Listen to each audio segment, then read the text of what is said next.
I stayed overseas for nearly a year, seeking work and adventure. During that time, I rented out my apartment to a friend, with a perfect plan to return to my usual life once I came back.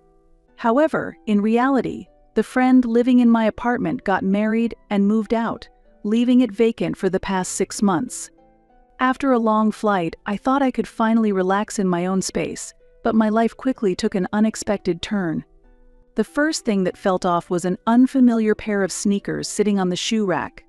I didn't own such worn-out shoes. Could they have been left behind by my friend? Looking at the living room, I saw the shelves filled with things I didn't recognize, and a gaming console I didn't own was connected to the TV. Empty soda cans littered the table, and fossilized remains of nachos were scattered around. "Welcome back, sis."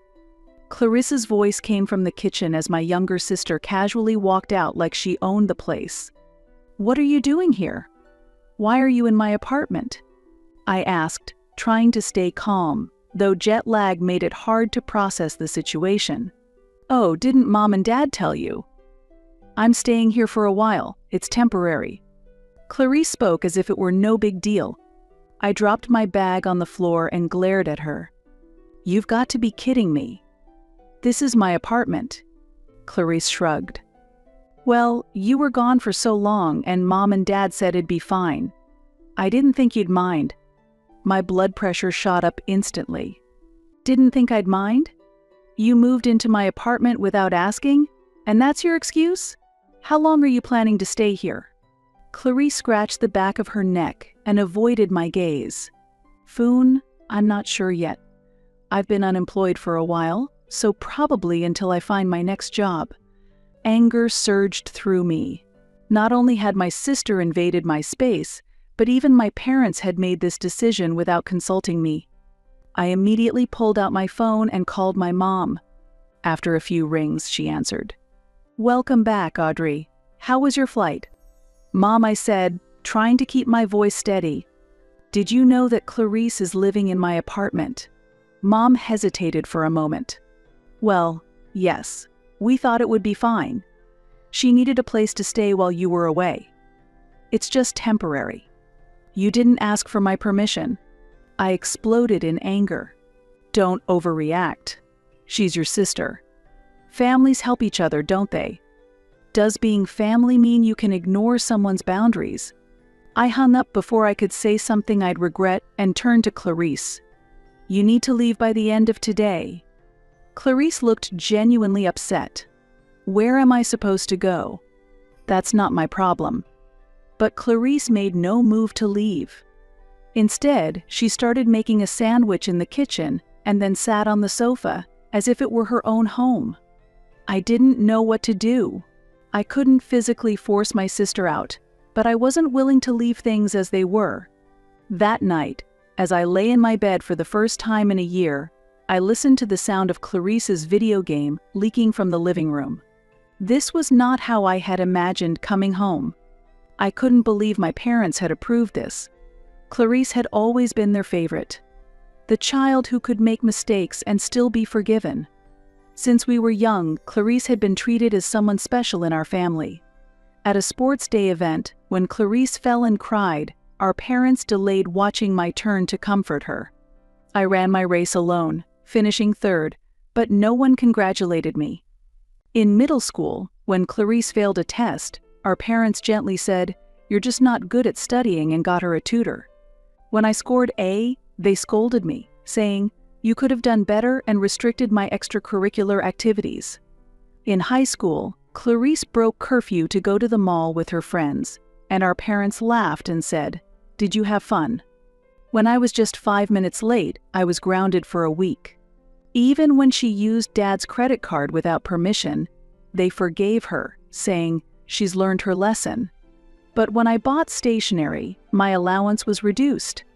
In college, Clarisse repeated a year and they supported her, saying, "She's finding her own path." Meanwhile, when I struggled with job hunting, they dismissed it as laziness. This unequal treatment was an unspoken rule that no one ever questioned. I had spent most of my life cleaning up after my sister, but this time it had gone too far. The next morning, I hoped Clarice had calmed down and come to her senses, so I tried to talk to her again. "Clarice, when are you leaving?" Without even pausing her game, she replied, "I don't know. Mom and Dad said they don't mind. I don't have a job, and you're hardly ever here, so you don't really need the space, right?" I was stunned by her audacity. That day, I spent my time trying to get my parents to reason with Clarice and venting to my fiancé, Glenn. Glenn was sympathetic but offered a practical suggestion. Maybe she has nowhere else to go. Talk to your parents again and set a deadline. A deadline. I sighed. She shouldn't even be here.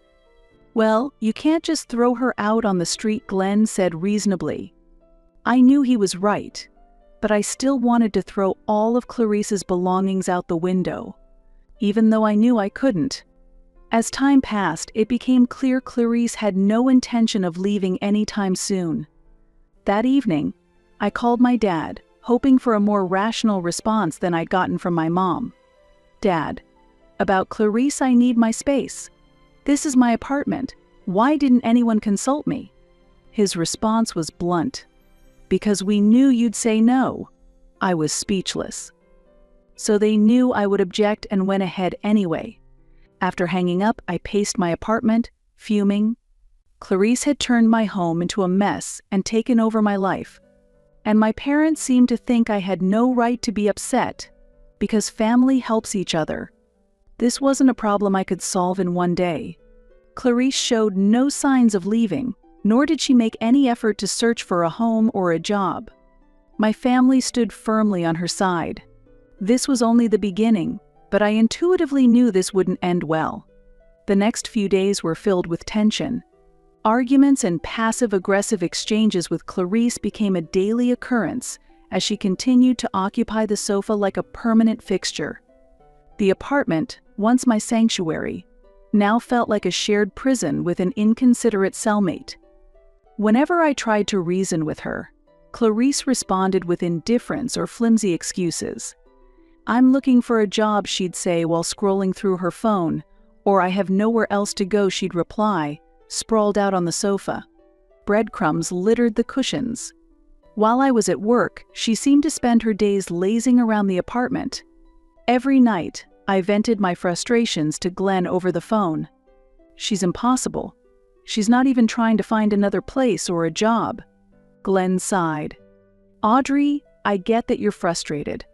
But have you actually sat down with your parents to set a firm deadline? They need to understand how much this is affecting you." He was right. Phone calls weren't solving anything, and unless I took a stronger stance, this situation could become permanent. Summoning my courage, I called my mom and proposed a family meeting. She hesitated but eventually agreed. We arranged to meet at my parents' house. When I arrived, the atmosphere was tense. My mom greeted me with a nervous smile, my dad wore a stern expression, and Clarice plopped into a chair the moment she entered, glued to her phone, as if she had more important things to do. "Audrey," my mom said, ushering me in. "Won't you sit?" I made coffee. "I don't need coffee. We need to talk." I began explaining how Clarice had taken over my apartment, but my dad leaned back in his chair, crossing his arms. "What's there to talk about? Family is supposed to help each other." The word help made my blood boil. Help. She's occupying my space without permission and isn't even trying to find another place. How is that helping? Clarice scoffed. "You're overreacting. It's not like I've made a huge mess. Look at the living room." "It's a dump," I shot back. "That's enough," Audrey, my mom, interrupted in a calm but firm tone. "Clarice is going through a tough time right now. She lost her job and rent is so expensive. Surely you can understand that." Maybe I could have understood if someone had asked me, I snapped, unable to contain my anger. Instead, you decided she could live in my apartment without even consulting me, as if my opinion didn't matter. A long silence followed. My mom glanced at my dad, who cleared his throat. "Audrey, you weren't here. What were we supposed to do? Let her become homeless?" I gestured to their spacious house. Why can't she move back here? Clarice finally looked up from her phone. I need to stay close to the city to find a job. Brilliant idea, I said with dripping sarcasm. But do you actually have a plan? Are you even looking for a job? Or are you planning to squat in my apartment forever? I'm thinking about it. Clarice mumbled, avoiding my gaze. That's not good enough, I said, turning to my parents. If this is supposed to be temporary, let's set a deadline. 2 weeks. That should be enough. My mom looked shocked. Audrey, be reasonable. No, Mom. I've been reasonable this whole time. That is my apartment. And I'm done being walked all over. My mom opened her mouth to argue, but my dad raised his hand. Fine. If that's how you feel, 2 weeks it is, he said curtly. My mom looked surprised. Clarice tilted her head in disbelief. Dad, what did you just say? 2 weeks, he repeated. I was stunned that my dad had finally taken my side, but Clarice looked as if she had been betrayed. This is unbelievable, she muttered, grabbing her phone and stomping out of the room. My mom rubbed her temples and sighed deeply. Audrey, was this really necessary? Yes, I said firmly. I just want my space back. That doesn't make me the bad guy. My mother said nothing, and the silence hung heavily between us. A part of me felt guilty. It was clear she wanted to help Clarice, but at the same time, for the first time in days, I felt a glimmer of hope. It felt like I had some degree of control over the situation. The next morning, I left for work early. Around midday, I received a message from Clarice. You didn't have to corner me like that. Thanks for making me feel awful. I didn't reply. I wasn't going to coddle her or start another argument. Over the next few days, I was away on a business trip and left the apartment unattended. When I returned home after several days, I ran into my neighbor, Julia, in the hallway. She greeted me warmly, though her tone carried a hint of curiosity. So your sister is staying with you, she said casually. Yes, I replied curtly. I wasn't in the mood to explain. Julia tilted her head with a curious expression. It's been quite lively over there. Lots of people coming and going. What do you mean? You know, late-night gatherings with friends, loud music playing. Her words made my stomach churn. How could my neighbor know more about what was happening in my apartment than I did? And on top of that, Julia continued, I've noticed some suspicious people coming in and out recently. I marched straight to Clarice's room and knocked on the door. Explain yourself right now. What's going on? What are you talking about? She shot back angrily. I heard from the neighbor. You've been having loud parties late at night with lots of people. They're just friends staying over. It's not a big deal. Not a big deal? This is my home, not your social hub. If this continues, you'll be out before the 2 weeks are up. Clarice muttered something under her breath and stormed off to the bathroom, slamming the door behind her. I stood trembling with anger in the living room. If all she did was sit on the sofa playing video games, I was willing to honor the family meeting's decision. But the situation was spiraling far beyond what I had anticipated. The real turning point came one evening when Julia knocked on my door again. Her expression was a mix of worry and hesitation. Audrey, I wasn't sure if I should say this. She glanced over her shoulder before lowering her voice. But I saw your sister meeting some suspicious people in the parking lot. A wave of dread swept over me, Julia continued. I was curious and watched from a distance. She had a lot of cash on her and seemed to be exchanging something with them. Do you know anything about this? With trembling hands, I began searching the spare room Clarice was staying in. Most of it was clothes and miscellaneous items, but beneath a pile of clothes, I found a locked metal box. It was small but heavy, and the fact that it was locked only deepened my suspicions. As I stared at the box, I felt as though opening it would cross a line. But another part of me, tired of Clarice's lies, couldn't resist the urge to uncover what she was hiding. I made up my mind and began searching for the key. After some time, I found it, quickly grabbed the box, and opened it. The moment I opened the box, a wave of realization, deep sadness, and betrayal washed over me. It was the worst-case scenario I had imagined. Quietly, I placed the box back where I had found it. My mind was in turmoil. This was no longer just a matter of an unwanted house guest. If Clarice was involved in illegal activities, especially using my apartment as her base, I could also be held responsible. The next morning, I resolved to confront her. When I cornered her in the kitchen, she looked up from her cereal with a disinterested expression. "Explain the box," I demanded. Her spoon froze mid-air. "What box?" "The metal box hidden under your clothes." "Oh, that," she replied, raising her voice slightly. "I'm just holding it for a friend." I let out a bitter laugh. "Do you even realize how ridiculous that excuse sounds? Who is this friend, and why would they trust you with cash and drugs?" Clarice didn't answer. She stared at the floor, like a child caught stealing cookies from the jar. "Of course," I said, my voice cold. "You have until the weekend to get out. I don't care where you go, but you're not staying here another minute longer." "Audrey, can't you calm down a little?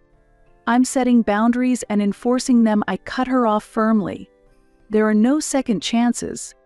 I knew I was right.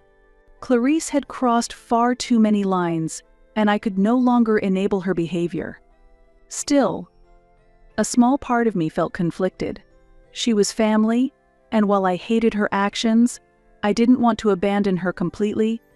A few days later, the situation took an unexpected turn. While I was sitting in the living room, I heard a knock at the door. When I opened it, Clarice's ex-boyfriend, Daniel, was standing there. "It's about Clarice," he began, his face serious. "I thought I should warn you." He looked me straight in the eye, his tone grave. Apparently, Clarice wasn't just buying drugs, she had also borrowed a significant amount of money from some dangerous people. If she doesn't pay them back soon, they'll come after her and anyone connected to her. I felt my blood run cold. "What do you mean by anyone connected to her?" Daniel's expression hardened as he replied. "They know she's staying here. Audrey, if they can't find her, they'll come after you instead." For a moment, I couldn't breathe. This wasn't just about Clarice's irresponsibility anymore. This had escalated into a dangerous situation that could involve my family and anyone else close to her. I now understood just how serious the threat was. Why am I being dragged into this? I felt my voice trembling as I spoke. Hours after Daniel's visit, I was consumed by panic and fury. I thought my relationship with Clarice had always been strained, but now it felt like I was living atop a ticking time bomb. If what Daniel said was true and I had no reason to doubt him, then just having Clarice under my roof put me in danger. The frustration I felt over her freeloading now seemed trivial compared to the gnawing fear taking root in my chest. The moment Clarice walked through the door that night, I confronted her. "We need to talk. Now." "Now," she mumbled, avoiding my gaze. "It's not that serious." "Not that serious," I repeated her words. Something inside me snapped at that moment. I couldn't take it anymore. Right in front of her, I pulled out my phone and began typing a tweet. "I have something to share about family. I came back from living overseas to find my sister squatting in my apartment without permission. My parents decided this without consulting me. Family betrayal, no boundaries." Clarice noticed what I was doing and went pale. "What are you doing?" I ignored her and continued typing. "My sister is conducting illegal activities from my home and associating with shady people. My parents, fully aware of this, prioritized her convenience over my safety. Is this what family loyalty means? Toxic family, family secrets." The post went viral almost immediately, with replies and messages of support flooding in. "Dad. Audrey's exposing us on social media," Clarice yelled into her phone as she frantically called him. Minutes later, my mom's name lit up my phone, but I deliberately ignored her call. Instead, I typed out another post. How much injustice is justified with the phrase, "because we're family"? My family endangered my life and treated it as normal. I refuse to stay silent any longer. Breaking free from toxicity, truth about family. Within hours, the post garnered thousands of likes and comments, with people sharing their own similar experiences. My story became a voice for countless others dealing with family issues. The next morning, I received a message from my father. "I saw your posts. Even my colleagues are reaching out. Take them down immediately." His commanding tone only fueled my anger. I opened social media again and wrote a detailed post. I shared memories of how Clarice had always been favored, while I was expected to endure and sacrifice. I explained how the current situation was proof that nothing had changed. My friends rallied behind me, sharing my posts widely.